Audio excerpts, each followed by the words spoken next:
क्योंकि पच नहीं रहा है कि एक गरीब का बेटा, एक किसान का बेटा, एक मजदूर का बेटा मुखिया बन गया है और उन लोग को ये बात को हजम नहीं हो रही है, इसलिए ये हमला करा रहा है सब। उन लोग किसी के कहने पर किसी को मार देना ये कहीं से भी न्याय नहीं है, उचित नहीं है। इसलिए हम ही किसी को बोलें कि आप जाके उसको मार दें तो ये तो गलत चीज़ है। तो मेन यही चीज़ है कि किसी के कहने पर ये सब नहीं होना चाहिए। और जो लोग भी मारे हैं, हमको तो नहीं लगता है कि उन लोग से हमको कोई दुश्मनी है व्यक्तिगत तौर पर। लोगों को ये समझ में आ रहा था कि हमको मार देंगे तो मुखिया बन जाएंगे। अच्छा। ये गलत है, ऐसा नहीं होने वाला है। मर भी जाएंगे तो दोबारा चुनाव होगा, आम जनता जिसको चाहेगी वही मुखिया होगा। ऐसा नहीं है कि हमको मार देंगे। नमस्कार, मैं बिट्टू कुमार और आप देख रहे हैं खबर बिहार की। और आज हम पहुंच चुके हैं गोपालगंज के फुलवरिया प्रखंड में। फुलवरिया प्रखंड में है और यहाँ पे एक बहुत दिनों से एक मामला सामने आ रहा था कि मुखिया जी को चाकू से हमला किया गया। इतनी बड़ी घटना को बर्दाश्त दिया गया और मुखिया जी को चाकू से हमला किया गया। और आज हमारे बीच मुखिया जी हैं और हम इनसे बात करेंगे कि इस घटना को कैसे अपराधियों ने अंजाम दिया। और यहाँ पे हम सीधे मुखिया जी हैं हमारे साथ और हम जानना चाहेंगे कि कैसे क्या घटना थी, क्योंकि मुखिया जी पे चाकू से वार करना ये एक बहुत ही बड़ी घटना है। और एक मुखिया जिस पंचायत को लेके चलता है उसके ऊपर पंचायत की जिम्मेवारियां होती है। किसी भी समस्याओं को लेकर के मुखिया जी के यहाँ लोग आते हैं, किसी भी तरह का विवाद होता है पंचायत में तो मुखिया जी ही जाते हैं उस विवाद को निपटारा करने के लिए। और आइए ऐसी परिस्थिति में आज मुखिया जी हमारे साथ है और इनके ऊपर हमला हुआ और हम सीधे इनसे बात करना चाहेंगे। मुखिया जी, क्या समस्या थी और आपके ऊपर इतना बड़ा कैसे हमला हो गया? समस्या कोई नहीं था, राजनीतिक रूप था। लोगों को ये समझ में आ रहा था कि हमको मार देंगे तो मुखिया बन जाएंगे। अच्छा। ये गलत है, ऐसा नहीं होने वाला है। मर भी जाएंगे तो दोबारा चुनाव होगा, आम जनता जिसको चाहेगी वही मुखिया होगा। ऐसा नहीं है कि हमको मार देंगे। जनता जिसको चाहेगी वही मुखिया बनेगा, ये बातें ध्यान रख लें।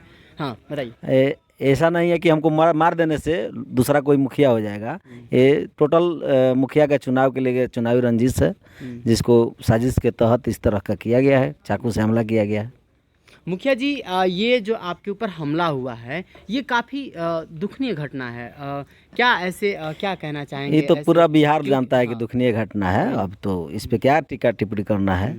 एक ही बात है, समझ लीजिए कि ये चुनावी रंजिश है और ये चुनावी रंजिश के कारण ये हम पे हमला हुआ है। मुखिया जी, आप कैसे, मतलब किस परिस्थिति में थे और क्या जब हमला हुआ आपके ऊपर इसी जगह क्या था? इसी जगह पे हम जनता जानना चाहती है। नहीं, इसी जगह पे हम बैठे हुए थे, तब तक वो लोग आए और पीछे से आके चाकू से हमला कर दिए। बाकी यही सच्चाई है। मुखिया जी, ऐसे किसी पंचायती के लेकर के आप पंचायत ना ये सब भ्रम फैलाया जा रहा है। कोई पंचायती की बात नहीं है। पंचायती का यहाँ पे कोई कहीं से जिक्र ही नहीं है। मान लीजिए कि पंचायती की बात है तो जिससे झगड़ा है उस पे हमला होना चाहिए ना, मुखिया पर क्यों होता है?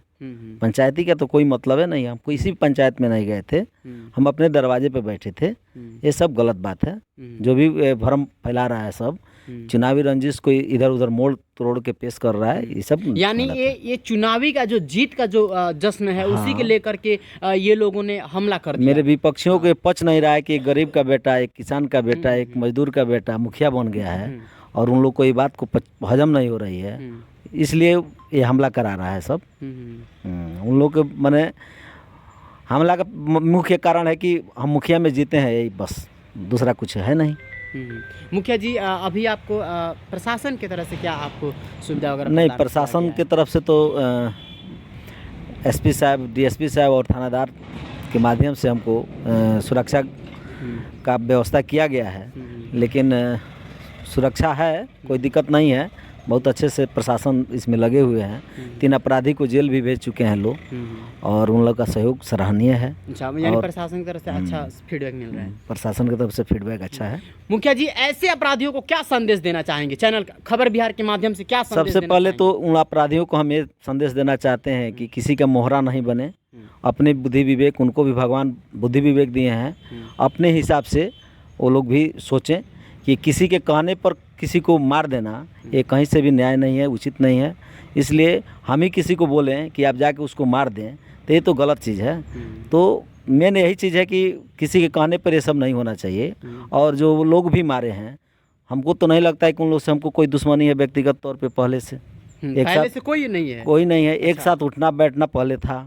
चुनाव में वोट तो लोग हमको नहीं दिए, कुछ लोग हम उसमें से हमको भी दिए, कुछ लोग हमको नहीं दिए। उसके बाद भी हमको कोई मतलब ही नहीं था। लेकिन अब इसको किस तरह से विपक्षी लोग पेश किए हैं और एक साजिश के तहत हम पर हमला कराए हैं, ये बहुत ही दुर्भाग्यपूर्ण बात है। मुखिया जी, ऐसे लोगों को क्या संदेश देना चाहेंगे जो चुनावी रणनीति, ये एक जनता का चुनाव है कि नहीं, और ऐसे किसी प्रत्याशी पे या किसी मुखिया पे हमला कर अब हमको क्या संदेश देना है? आम जनता, फुलवरिया पंचायत की जनता ही देख रही है, वही जवाब देगी समय आने पर उन लोगों को, विरोधियों को। हमको क्या जवाब देना है? बाकी तो वही जवाब देगी। चलिए, बहुत बहुत धन्यवाद। अभी हमारे थे ये मुखिया जी और यहाँ पे हमारे थे, इनसे बात हुई। ऐसी न्यूज़ देखने के लिए लगातार बने रहे। मैं बिट्टू कुमार, खबर बिहार की। जय हिंद।